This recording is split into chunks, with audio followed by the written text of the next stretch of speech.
Pada pagi hari ini, insya Allah kita akan kembali melanjutkan program Quran Dai, tafsir dan tadabbur, dan dilanjutkan dengan tanya jawab secara baik yang berkaitan dengan materi maupun hal-hal yang lainnya yang ingin kita tanyakan kepada Ustadz kita. Sebelum kita mulai, kami ingatkan kembali kepada seluruh peserta untuk kita memperbaiki kondisi kita, mengkondisikan diri kita untuk menuntut ilmu di pagi hari ini. Kemudian kita juga jangan lupa mengajak saudara-saudara kita, teman-teman kita, ya, keluarga-keluarga kita untuk bisa bergabung dalam program Quran Day ini. Baik, karena waktu yang membatasi kita, ya sebelum kita mulai kita sapa dulu Ustaz kita. Assalamualaikum Ustaz. Waalaikumsalam warahmatullahi wabarakatuh. Bagaimana kabar Ustaz? Alhamdulillah, bikhair. Insyaallah. Nah, ini backgroundnya pulau-pulau ini Ustaz. Insyaallah. Barakallahu fiik. Ya, saya Ustaz, karena waktu mungkin ya kami persilakan fala tafaddal mashkuran wa manjura. Baik, syukran. Alhamdulillah wassalatu wassalamu ala Rasulillah wa ala alihi wa ashabihi wa man tabi'ahum bi ihsanin ila yaumiddin, amma ba'du. Para ikhwah dan akhwat serta Quran Day kita pada pagi hari ini, alhamdulillah kita memuji Allah Subhanahu wa taala dengan seluruh asma dan sifatnya, bersyukur atas segala nikmat yang dilimpahkan kepada kita semua, sehingga masih dapat kita melaksanakan aktivitas kita pada hari ini, dimulai dengan ibadah sholat subuh kita, zikir pagi kita, dan kita lanjutkan dengan tadabbur dan tafsir ayat-ayat Al-Quran. Pada pagi hari ini insya Allah akan kita lanjutkan tadabbur terhadap surat Al-Ghasyiyah. Surat Al-Ghasyiyah tentang hari kiamat. Satu di antara nama-nama dari hari kiamat, bahwasanya dia adalah Al-Ghasyiyah. Dinamakan Al-Ghasyiyah sebagaimana disebutkan oleh ulama mufassirin kita, li'annaha taghshan nas bi ahwaliha. Karena hari kiamat ini meliputi manusia dengan berbagai macam kesulitan-kesulitannya dan perkara-perkara yang dahsyat, ya, perkara-perkara yang mengerikan di hari kiamat tersebut, sehingga manusia pada hari itu tunduk takut, ya, menghadapi kejadian-kejadiannya. Nah, surat Al-Ghasyiyah ini sebagaimana yang telah kita juga sebutkan pada surat Al-A'la, bahwasanya Rasulullah SAW sering membacanya khususnya di hari Jumat, pada sholat Jumat. Demikian juga terkadang beliau membacanya di sholat Id, dan isinya atau tujuan utama yang terkandung di dalam surat Al-Ghasyiyah ini adalah ingin mengingatkan manusia, menyadarkan kembali manusia, mengingatkan manusia tentang kondisi-kondisi akhirat, kondisi-kondisi akhirat yang dipertautkan, yang dikaitkan dengan kehidupan dunia. Ya, bahwasanya dalam kehidupan dunia ini banyak pelajaran-pelajaran yang bisa mengingatkan kita terhadap kehidupan akhirat yang merupakan tujuan akhir kita. Allah Subhanahu wa taala berfirman dalam surah ini, A'udzubillahi minasyaitonir rajim. Bismillahirrahmanirrahim. Hal ataka haditsul ghasyiyah. Wujuhun yawma idzin khasyiyah. 'Amilatun nasibah. Tasla naran hamiyah. Tusqa min 'ainin aniyah. Laisa lahum ta'amun illa min dhari'. La yusmin wa la yughni min ju'. Wujuhu yawma idzin na'imah. Lisa'yiha radiyah. Fi jannatin 'aliyah. La tasma'u fiha laghiyah. Fiha 'ainun jariyah. Fiha sururun marfu'ah wa akwabun mawdu'ah wa namariqu masfufah wa zarabiyyu mabthusah. Di potongan pertama atau awal dari surat Al-Ghasyiyah ini, Allah Subhanahu wa taala mengabarkan kepada kita tentang hari kiamat yang penuh dengan kondisi-kondisi yang mengerikan. Dan pada hari itu manusia akan terbagi menjadi dua. Manusia-manusia yang pada saat itu datang dengan raut wajah yang tunduk dan takut. Wujuhun yauma idzin khasyiyah. Wajah-wajah yang pada hari itu masam, wajah yang sangat takut. Dan kelompok yang kedua adalah wujuhun yauma idzin na'imah. Wajah-wajah yang pada hari itu na'imah, senang, bahagia, merasa dalam kenikmatan yang besar. Nah, dua kelompok manusia ini yang nantinya akan ada pada hari kiamat. Kelompok yang wajahnya takut, hitam, gelap, menunduk, dan wajah yang bahagia, yang berseri-seri, bercahaya. Semuanya ini adalah hasil daripada apa yang mereka perbuat di dunia. Merupakan buah dari amalan-amalan mereka di dunia. Maka siapa yang melakukan kebaikan-kebaikan, jelas apa yang akan dia dapatkan pada hari akhirat. Demikian juga yang melakukan perbuatan-perbuatan buruk, perbuatan-perbuatan dosa, maka jelas apa yang akan dia dapati di akhirat kelak. Nah, Allah Subhanahu wa taala mengawali hal ataka haditsul ghasyiyah. Sudah datangkah kepadamu berita tentang al-ghasyiyah, hari kiamat, hari pembalasan, hari di mana manusia diliputi berbagai macam kondisi-kondisi yang mengerikan. Nah, pertanyaan tentang hari kiamat ini untuk mengingatkan kita kembali, untuk menyentuh hati kita. Ya, kalau hanya dikatakan telah datang kepadamu hari kiamat atau telah datang nanti hari akhir, mungkin berbeda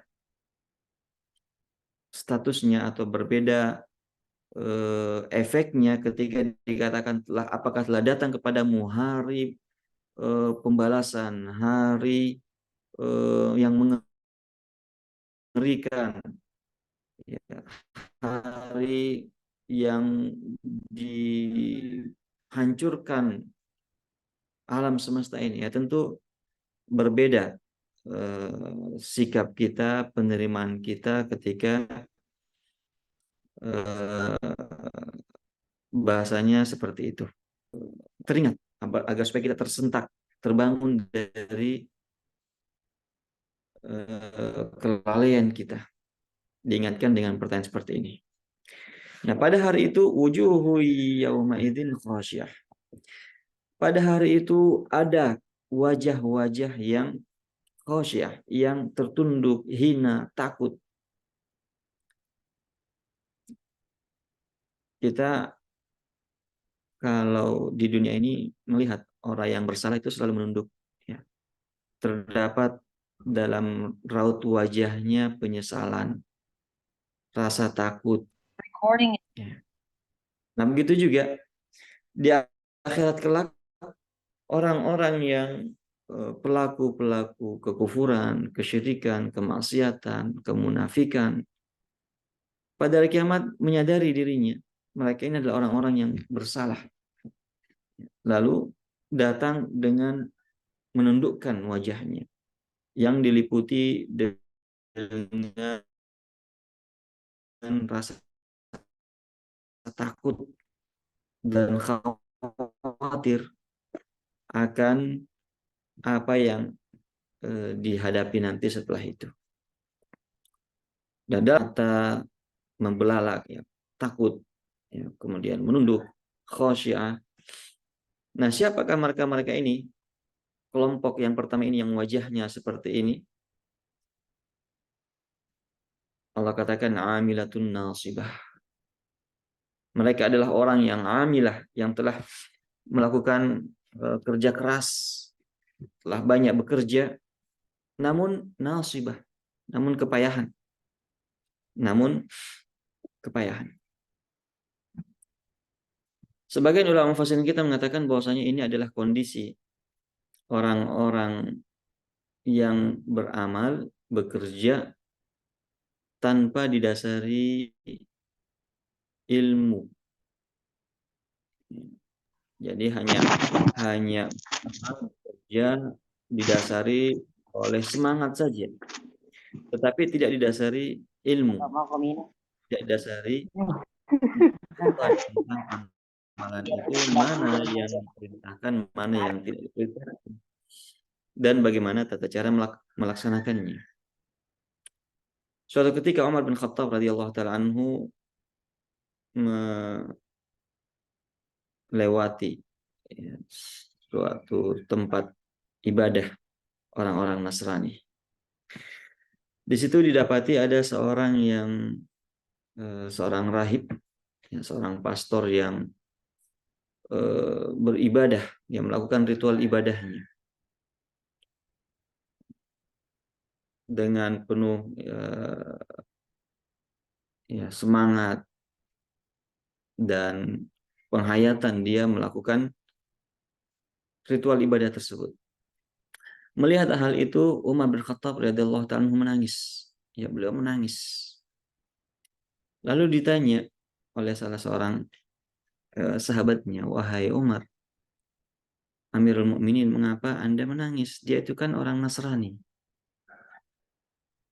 Ya, kenapa Anda menangis melihat dia melakukan hal itu?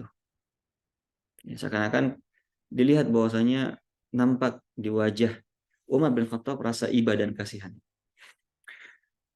Lalu Umar bin Khattab radhiyallahu ta'ala mengatakan, ya saya mengingat firman Allah Subhanahu wa taala, amilatun nasibah. Beramal tetapi capek, beramal tetapi tidak ada buahnya yang baik. Beramal tetapi tidak diterima oleh Allah Subhanahu wa taala. Sudah capek dalam beramal, bekerja tetapi tidak memberikan manfaat di akhirat kelak. Nah, inilah akibat daripada amalan-amalan itu hanya didasari semangat tanpa ada ilmu. Nah, ini peringatan bagi orang-orang yang juga bekerja, beramal hanya didasari oleh semangat saja, oleh perasaan saja, dan mengatakan, oh ini kan bagus, ini kan ibadah, dan alasan-alasan yang lain yang mana bukan alasannya adalah ini kan sunnah Rasulullah, ini kan perintah Allah, ini kan telah dicontohkan oleh para sahabat. Tidak. Jadi alasannya, dasarnya adalah hanya semangat saja. Nah, demikianlah orang-orang Nasrani ini banyak di antara mereka mungkin ahli ibadah kelihatannya, melakukan ritual-ritual ibadah tetapi tidak didasari oleh ilmu. Mereka hanya hanya melakukan hal itu dengan dasar perasaan saja. Nah, sebagaimana yang Allah Subhanahu wa taala sebutkan, warahbaniyatan ibtada'uha ma katabna 'alaihim. Rahbaniyah, ibadah-ibadah, ritual-ritual ibadah yang mereka lakukan, ibtada'uha yang mereka buat-buat. Yang mereka buat-buat sendiri berdasarkan pikiran dan perasaan mereka. Maka katabnaha alaihim. Kami tidak pernah mewajibkan, kami tidak pernah mensyariatkan hal itu pada mereka. Mereka lah yang membuat sendiri. Ini juga adalah peringatan bagi orang-orang yang beribadah, melakukan ibadah tanpa ada dasar sunnah dari Rasulullah SAW. Tidak ada contoh dari Rasul. Tidak ada dasar dari Al-Quran dan Sunnah. Yang kita kenal dengan istilah bid'ah.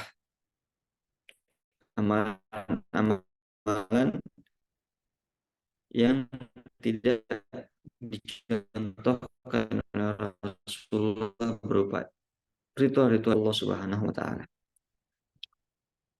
Maka ini peringatan bagi kita untuk kita kembali introspeksi terhadap diri kita, kita periksa kembali amalan-amalan kita lakukan sesuai dengan sunnah Rasulullah atau tidak. Apakah amalan-amalan yang selama ini rutin kita amalkan itu ada dasarnya dari sunnah Rasulullah. Jangan sampai kita beribadah ini hanya ikut-ikutan saja. Atau hanya perasaan saja, ini kayaknya bagus. Saya ingin berzikir, kayaknya zikirnya seperti ini, bagusnya buat sendiri. Jumlahnya ditentukan sendiri. Tata cara melakukannya dibuat sendiri. Maka ini dikhawatirkan masuk dalam kategori amilatun nasibah. Sebab Rasulullah SAW telah menyebutkan dalam hadisnya, man amila amalan laisa alaihi amruna fahuwa raddun.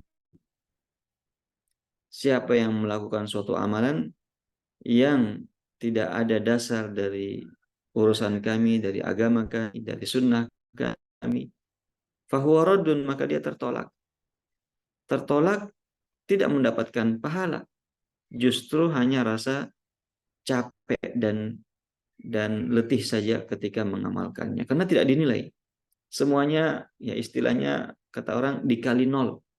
Berapa banyak pun yang dia lakukan semuanya dikali nol, artinya tidak ada. Nah, kita periksa ibadah kita yang sering kita lakukan, sholat kita. Ya, apakah sholat yang kita lakukan ini, khususnya sholat-sholat sunat, sudah tepat dicontohkan oleh Rasulullah? Tata cara pelaksanaannya, dan hal-hal rangkaian yang berkaitan dengan ibadah sholat kita. Dan begitulah seluruh ibadah-ibadah kita hendaknya kita kembali introspeksi, kita kembali cek, ya. Kita mengecek kembali sejauh mana amalan-amalan yang rutin kita lakukan ini sesuai dengan sunnah Rasulullah Shallallahu Alaihi Wasallam. Nah, mereka ini yang memiliki wajah seperti ini, yang ketakutan, yang tunduk, yang tadinya di dunia banyak, kelihatannya banyak amalannya, pekerjaannya, tetapi tidak menghasilkan pahala, justru menghasilkan dosa.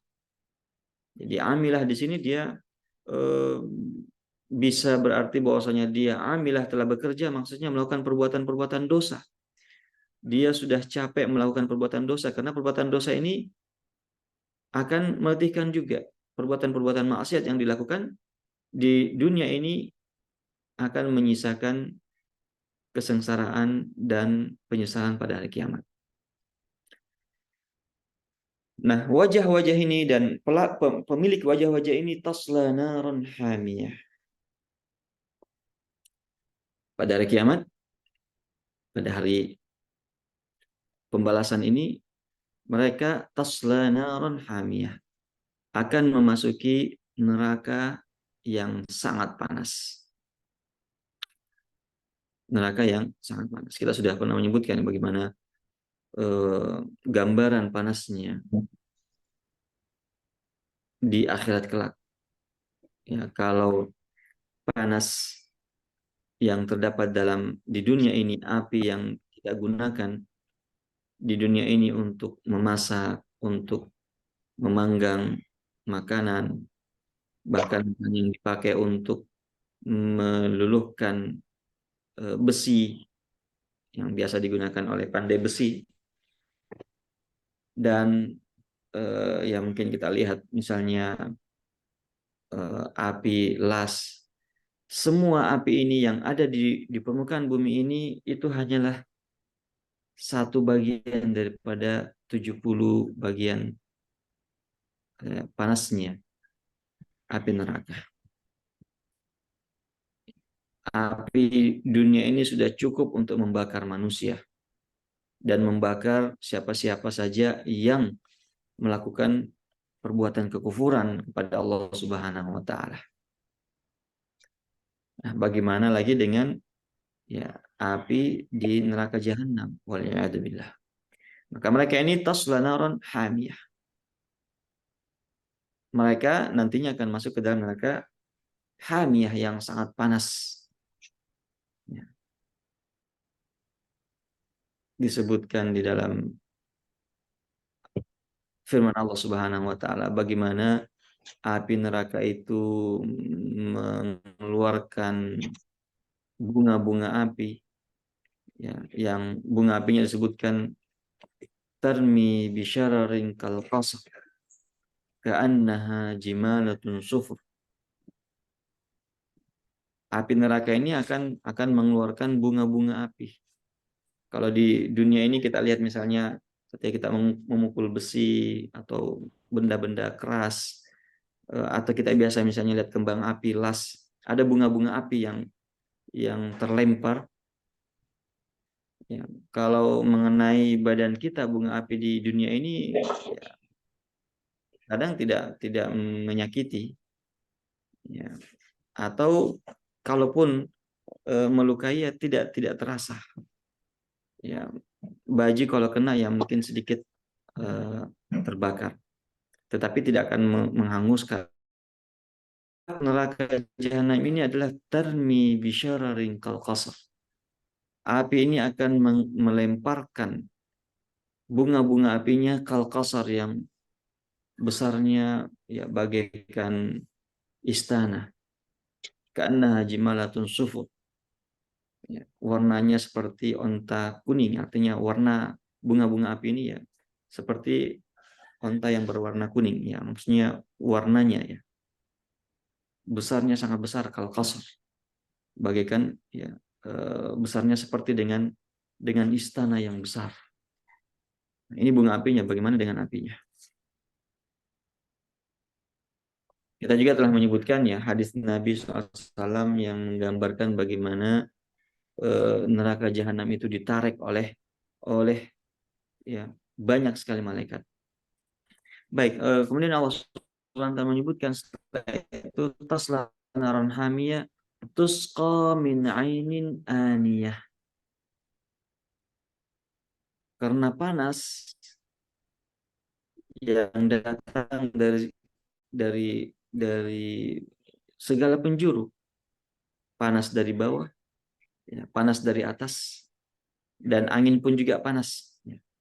Allah Subhanahu wa taala sebutkan dalam firman-Nya tentang washabus shimal lima ashabus shimal fi samumin wa hamim wa dhillin min yahmum la baridin wala karim. Siapakah orang-orang kiri ini? Mereka ini fi samumin wa hamim. Mereka berada ya, mendapatkan angin yang samum, ya, angin yang sangat panas. Ya. Kita kalau berdiri di api unggun terasa ya, radiasi panasnya sampai terkadang ke wajah kita, ke badan kita. Nah, anginnya ketika ada angin yang bertiup membawa panas tersebut ya terasa ke wajah kita dan badan kita. Hal ini menyebabkan kita akan merasa dahaga dan haus. Ya, di waktu siang terik kita akan ya cairan kita akan terkuras sehingga kita butuh minum. Pada hari itu mereka minta minum. Ya, mereka meminta minum, ya, sebagaimana mereka katakan kepada penghuni surga. Mereka katakan, wa nada ashabun nari ashabal jannati an afidhu alaina minal ma' aw mimma razaqakumullah. Ashabun nar, penghuni neraka, memanggil penghuni surga, an afidhu alaina minal ma'. Tolong curahkan ya, kepada kami air. Berikan kepada kami air. Alirkan kepada kami air yang kalian dapatkan di surga. Mereka meminta air. Maka ketika mereka meminta air, Allah Subhanahu wa taala berikan, tetapi air yang ainin aniyah. Mereka akan diberikan minum, tusqa, diberikan minum, tetapi min ainin, dari mata air yang aniyah, yang sangat panas. Ya. Dalam ayat yang lain disebutkan wasuqu ma'an hamiman. Mereka diberi minum dengan ma'an hamiman, air yang sangat panas, air yang mendidih. Akibatnya ketika mereka minum faqatta'a am'a'ahum.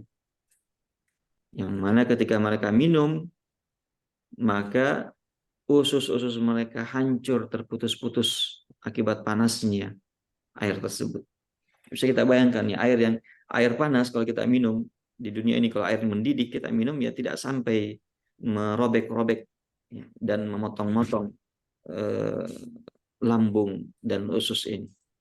Nah, air yang mereka diberikan oleh Allah Subhanahu wa taala ketika mereka minta adalah air yang sangat panas yang faqatta am'a'ahum, yang merobek-robek, menghancurkan, memotong-motong lambung mereka, usus mereka. Waliyadzubillah.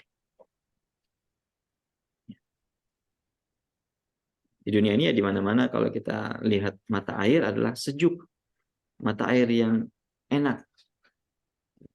Nah, di sana ain aniyah, dari mata air yang sangat panas. Lalu laisa lahum ta'amun illa min dhari'. Mereka ya tidak memiliki makanan kecuali min dhari', dari makanan yang buahnya itu berduri. Ya, makanan yang buahnya berduri, min dhari'. Di mana makanan yang berduri ini la yusminu wa la yughni min ju'. Tidak akan memberikan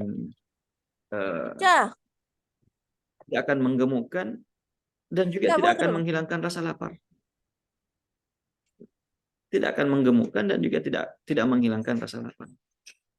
Nah, di sini kita melihat bahwasanya penghuni neraka ini di antara hal yang mereka juga angan-angankan, inginkan adalah makanan dan minuman. Sebagaimana mereka dulu di dunia, mereka makan, mereka minum ya, dengan semaunya, yang halal, yang haram, yang baik, yang buruk, segala jenis makanan mereka makan, dan hal itu mereka ingin juga lakukan di neraka. Sebagaimana dalam ayat yang kita sebutkan tadi, ketika mereka minta kepada penghuni surga, "Nafidhu alaina minal ma' aw mimma razaqakumullah," atau dari apa yang Allah berikan kepada kalian makanan, rezeki berupa makanan. Namun mereka diberikan air, tapi air yang sangat panas. Mereka diberikan makanan, tetapi makanan dari buah-buah berduri yang tidak akan menghilangkan dahaga, tidak akan menghilangkan lapar, dan tidak akan menggemukkan, artinya tidak akan bermanfaat. Justru menambah kesengsaraan dan siksa. Ya, sebagaimana disebutkan dalam ayat yang lain, inna syajarataz zaqqum ta'amul athim kal muhli yaghli fil butun ka ghalyil hamim. Ya, makanan yang mereka makan itu adalah dari pohon zakum. Ta'amul athim, itulah makanannya pelaku dosa. Itulah makanannya orang-orang yang melakukan kemaksiatan, kekufuran, kesyirikan kepada Allah Subhanahu wa taala di dunia. Kal muhli yaghli fil butun.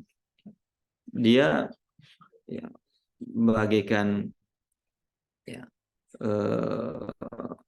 air panas yang akan mendidih ya, di dalam perut-perut mereka, air-air yang telah kita sebutkan tadi, aniyah, yang sangat panas. Ya. Disebutkan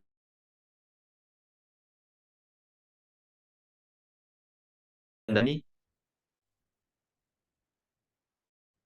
innaha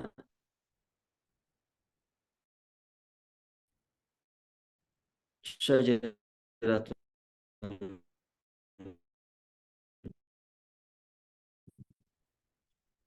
takhruju min asli jahim.